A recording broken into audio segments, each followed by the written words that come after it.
Trend na ngayon dito sa Pilipinas ang pag-van life. Pero meron pa rin nangangarap na sana sila ay magkaroon din ng camper van. Kailangan ko magpadagdag ng hangin. Matambot yung likuran ko. May mga nagsasabi na mahirap ang mag-van life. At meron naman nagsasabi na masarap daw gawin. Ito naman ang benepisyo ng naka-camper van tayo. Alam niyo ba na nakakatakot ang palaging mag-isa? Kasi kapag lagi ka nag-iisa at nakuha mo yung katahimikan at kapayapaan, wala ka na bang gugustuhin kundi ang mapag-isa palagi. Malamig naman eh. Naka-aircon naman tayo. Ano nga ba ang realidad ng nangangarap ka palang magkaroon ng camper van at yung isinasa pamumuhay mo na ang van life? Alright. Good night sa inyo lahat. Masarap ba o may mga consequences talaga? Salamat po. God bless you.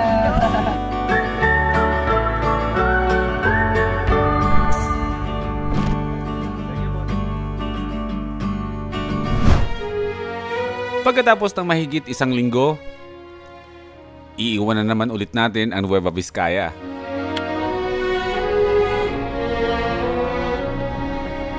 Biyahe dito, biyahe doon. Lipad papunta dito, lipad ulit papunta doon. Sanay na tayo dyan. And welcome back to another Van Life episode. Ano bro? Thank you sir, ingat po. Sige bro, thank you. 2:30 ng hapon.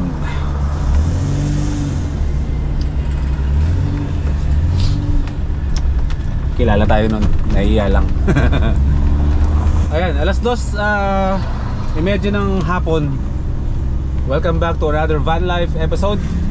Tagal ko hindi nasabi yun ah.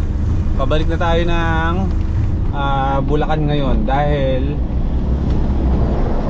pupunta tayo ng Davao. Lilipad na naman tayo papuntang Mindanao. Napauwi ng Bulacan ay naka-camper van kasi araw-araw umuulan. Ang hirap-hirap talaga bumiyahe ng inuulan ka palagi. Eh samantalang meron naman tayong sasakyan na tuloy-tuloy ang biyahe natin ng hindi tayo nababasa. So kung ulan ngayon, makakaring tayo ng Bulacan na hindi tayo namamasa-masa. Bili mo tayo sapatos. Ala! Sir, magandang hapon sir. Ayan, shoutout mo naman yung mga kasyopatos natin dyan. Shoutout sa mga taga-sapatos dyan. Titingin muna tayo ng sapatos kasi pupunta tayong Davao eh. Sapatos ko durog eh. Bakit wala bang customer? Kami naman, may nabili. Ayan. Dami. Ayan, shoutout sa lahat ng mga taga-sapatos. Bang sir. Bagbang. Naghahanap lang akong sapatos dito na pwede kong gamitin sa biyahe natin. Okay, game? Bagay? Bagay na bagay sir, fit na fit sir. Yan. Yes sir. Ready for Davao. Soli ko na yung medyas na. Pang-anim na ba ako nagsuot ng medyas na daw? Gray na lang bro. Ayun lang, may palibre pa tayo. Bayad po. Thank you, sir. Salamat. Thank you, sir. Yan na yung bayad ko. Meron tayong chance para manalo ng ganito. Spin na natin. Pipindutin ko lang. Yes, Po, sir. Yes po. House and lot to. House and lot. Yes sir. Ay, sayang. Yeah, sayang. Yay! Bongga! Let's go! Minsan kasi napapaisip din ako sa mga sinusuot ko sa mga event na kung ano yung suot ko sa normal na kaganapan ko dito sa buhay natin sa sa pagbablog, eh kung ano yung nakikita nyo sa akin sa vlog, eh sa personal kapag may event, ganun din ako. Tapos minsan nararamdaman ko na parang pag sa event ako yung pinakamaduming tao. Kaya minsan bumili ako ng sapatos ko para kapag may mga event na ganyan hindi tayo naka pang adventure shoes palagi kahit sa mga formal na event ba. Teka lang, pakita ko sa inyo habang matraffic. Adidas yung binili ko, Alpha Bounce. Pang event natin para hashtag magmukhang tao naman. Hindi naman tayo mukhang laging kahit social na event para tayong akit ng Mount Pulag. Okay, let's go. Mahaba-habang biyahe ito. Solano to Bulacan. Inaantok ako Alam mo yon, dito sa Vizcaya kahit na kompleto yung tulog mo, umaabot pa talaga pag gising mo ilang oras pa lang aantukin ka na ulit dahil nga parang kang hinihele ng panahon dito. So ganun palagi ang pakiramdam ko sa araw-araw. In between ng breakfast to tanghali, may napping time ako. In between na tanghali to gabi, may in between na tulog ako. So parang palagi akong tulog. Pero palagi naman akong gising. Trabaho lang ako ng trabaho, pero nap ako ng nap. Panahon kasi dito, lamig eh. Sarap eh. At habang nagde-drive, nagre-reminisce lang ako ng mga experiences ko dito sa Nueva Vizcaya. Sabi ba? Isang linggo na lang at isang taon na tayo dito sa Nueva Vizcaya. Parang kailan lang yun ah. Parang kailan lang na napakadami na nangyari. Dami na mga nagawa natin mga bagay-bagay dito sa probinsya ng Nueva Vizcaya. Nagkaroon na tayo ng tirahan dito. May mga kaibigan na rin tayo dito.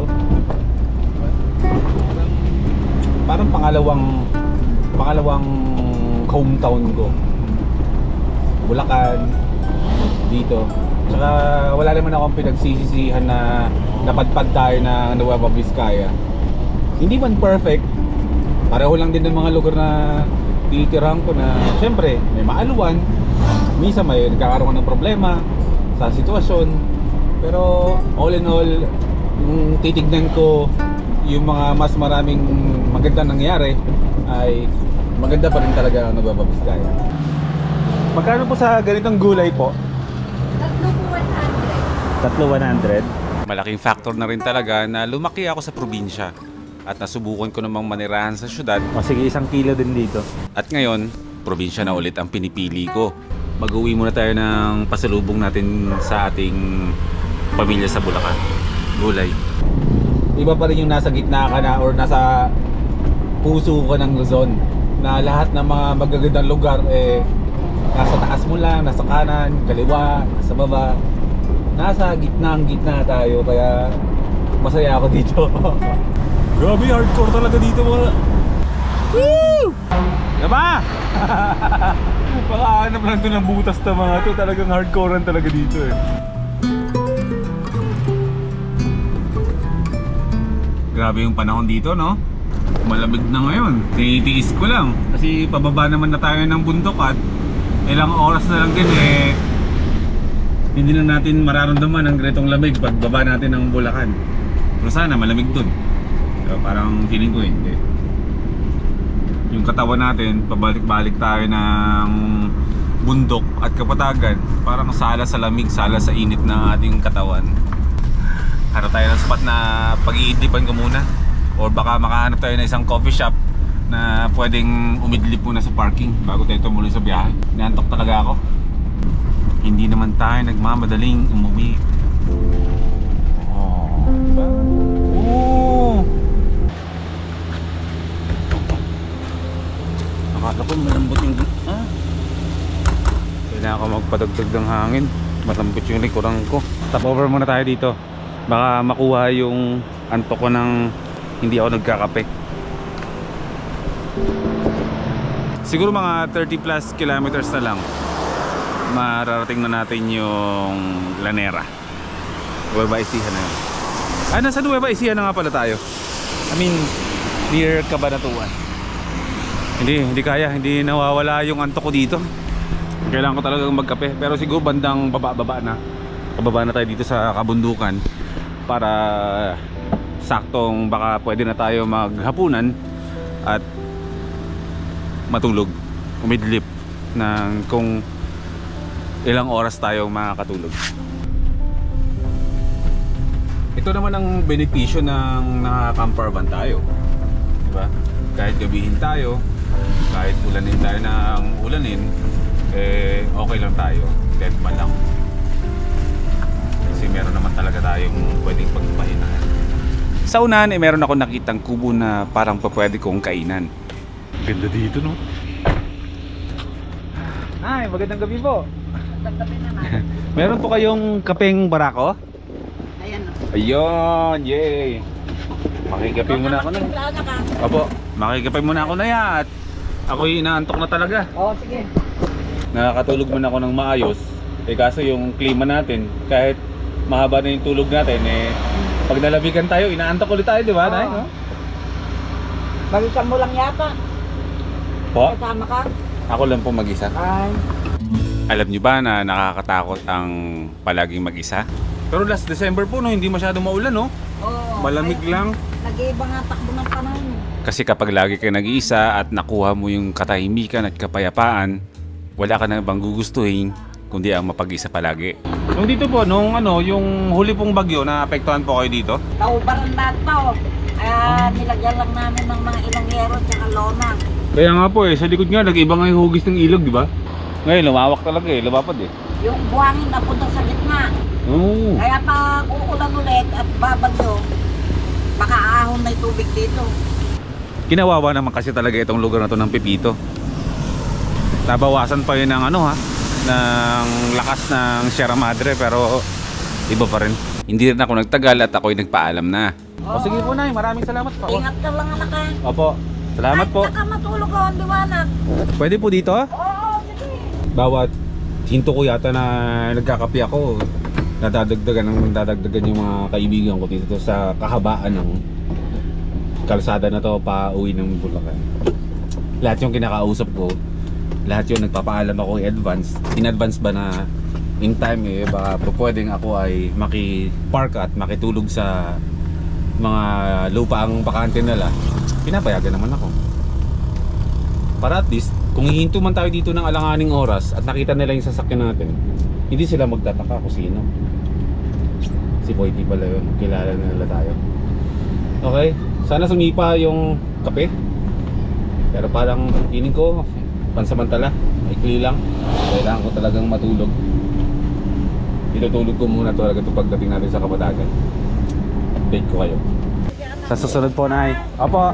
Na-appreciate ko yung pag-aalala nila sa akin na ako'y nagde-drive at inaantok pa. Pero sa mga oras kasi na to ay umuulan at medyo nasa kurbada tayo at malalaki ang mga truck na dumadaan dito. Touchdown, Lanera. Lanera pa lang tayo. Eh siguro next time. At least, meron ulit tayong bagong kaibigan. Ano pwedeng ano to, bro? Adobong itik po. Itik. Inisip ko anong magiging hapunan ko Meron akong nahintoan dito na isang ihawan na hindi naman nagsiserve ng kanin pero parang pinagbibigyan nila ako. Yempo, bro, meron ba? Wala, ano? Lechon manok, sir. Baka saan dami ng lechon manok para sa akin mag-isa. Sa hito, magkano? Ito lang, maliit lang. 70, pwede na, sir. Pwede na? 60, sir, para ka. Discounted pa Discount, sir, 10%. Tatakam ako sa manok baka may may-ari na yan Wala pa, sir. Mag-alas 8 ng gabi, nasa bayan tayo ng Lanera. Ilang beses na ako dumaan dito pero ngayon lang ako may hinto ng matagal-tagal dito. Dahil dito tayo maghahapunan. Lanera dinner, let's go.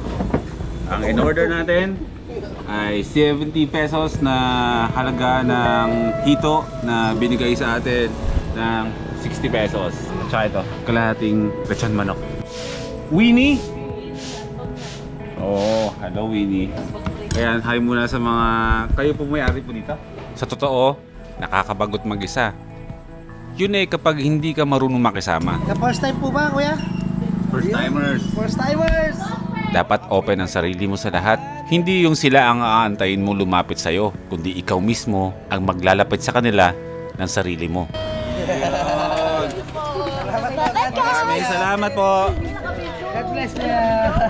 Masarap yung mo bro, yung mga inihaw mo. Maraming salamat po. Thank you, sir. Thank you po. Dun, hindi mo mararamdaman na nag-iisa ka. Pero pa akong pang midnight snack mamaya. Tutulugan ko na lang ang hahanapin ko.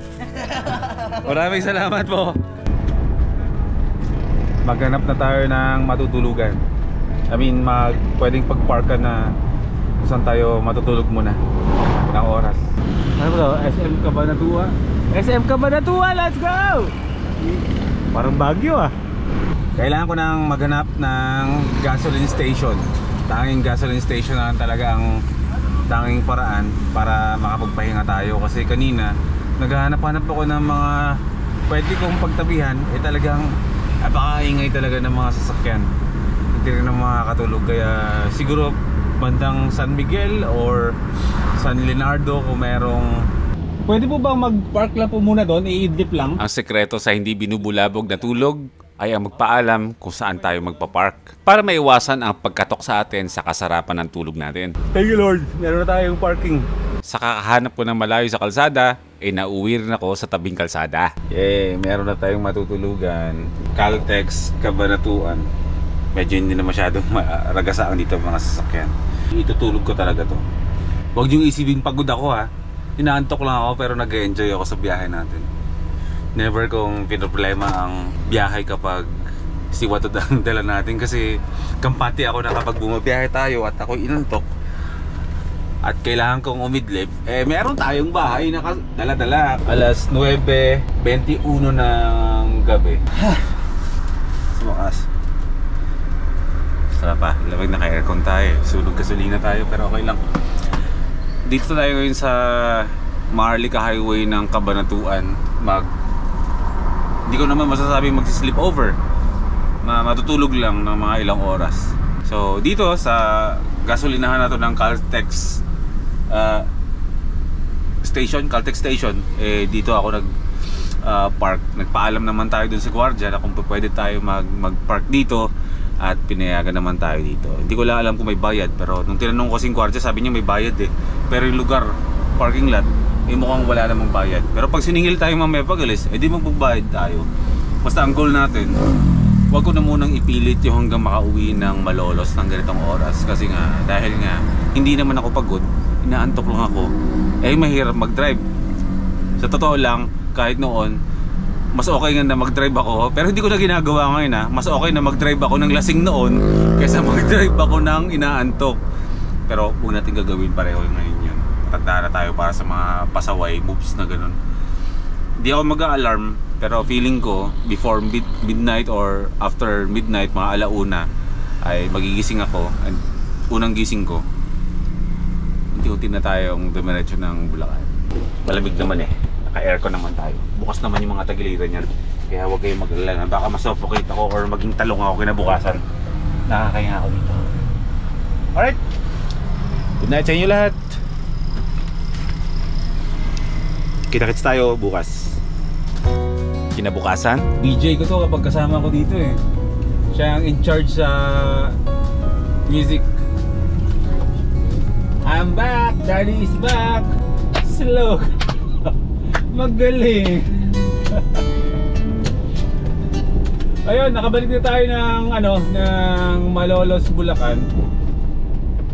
Kanina pagising niya, may daddy na siyang katabi. Madaling araw na ako nakarating. Konting oras lang pagising na siya. Ngayon ay siguro mag-alas 1:30 na ng hapon. Tuloy ang kwento natin. At next episode nito is yun na yung biyahe natin papuntang Tagum City sa Davao. Hi bro, May sticker ka? Napanood kita lang Naku, wala akong nasa bahay Okay, mag-hi ka na lang pala. Ayan. Mag-hi ka na lang. Sama ka na lang sa vlog ko. Sige. Wala po, Oscar at Ponso. Wala tayo sarili. Walang cellphone, wala ako cellphone. Sa vlog na lang. Teka saan ka bro? Teka dito ka? Sa Sumapang Matanda po. Sumapang Matanda? Opo. Ayos. Mahilig ka sa computer? Opo. May papamana ako sa'yo. Gusto mo ba? May malware. Gusto mo? CPU ba? Di ba nakaka-out?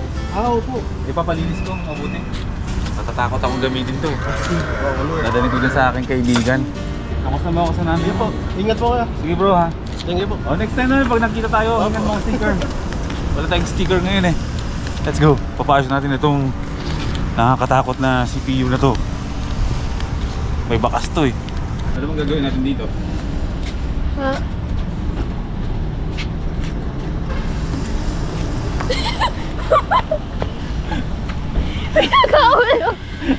Sayang naman.